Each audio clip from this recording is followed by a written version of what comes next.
Miss Yuan's class has been super fun and productive because we've been doing a lot of writing based off of how we feel and based off experiences we had, rather than just writing to follow some essay based off some prompt.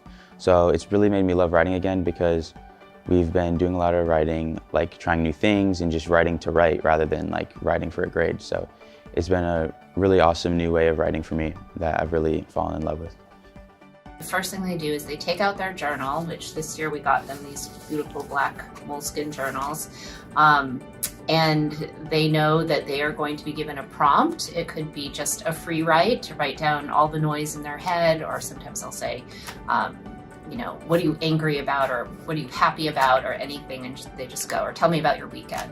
Other times it's a more guided prompt based on what we're reading, so I'll have them select a sentence that stood out to them, resonated with them, and then they write about why. So one thing I do when they're writing is I'm writing too in my journal. And so if it's a free writing, I actually relish that opportunity to collect my thoughts. Sometimes I'll even read parts of it out loud to them just so they see that I'm a messy person as well. But the best thing when we're all writing is just looking around. I'll stop and look around the room and they're just writing, and sometimes it's just a free write. And I see them when I say, okay, one more minute, and they're writing really fast because they want to keep going and finishing. And that's just a beautiful moment to know that they're actually enjoying this process. And it's all theirs. Whatever they're writing about, it belongs to them. So one of our first units in English 10 this year was on identity, and students explore different aspects of their identity. Of course, we talked about intersectionality, but gender, sex, religion, class, race, ethnicity, culture.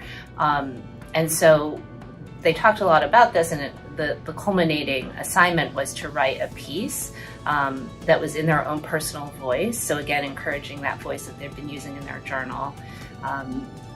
Based on an essay that we read by Zora Neale Hurston called How It Feels to Be Colored Me.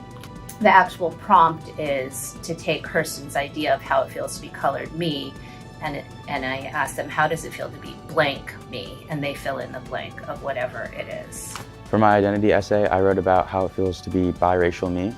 So I kind of talked about the different two aspects of my identity and how it's felt like being like part white and part black, and like the different scenarios that I've been through. Writing this essay was really cool. It made me feel safe, and I was able to reflect a lot on like my past experiences. I was a beached fish, flipping and turning, trying to get back out into the water, but only asphyxiating in the process.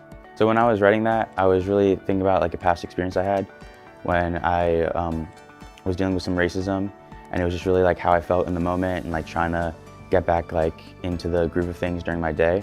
Yeah, so every morning in Miss Yuan's class, we journal for around 3 to 5 minutes. And I really enjoy that because it gives me a space to write down what I'm thinking in the day and kind of turn my emotions into a physical piece. And that's been really beneficial, therapeutic. So it's really nice to have kind of that open space to talk about how I'm feeling or how I thought about the text without having a grade assigned to it. So we had an assignment called How It Feels to Be Blank Me, and we had to put the blank as part of our identity, and I put female because that's what I identify most. I'm a wolf in sheep's clothing. Appearance-wise, I am nothing intimidating. My fluffy hair, high-pitched voice, and friendly attitude has everyone fooled. I appear to be no more than a sheep, easy pickings, weak and vulnerable.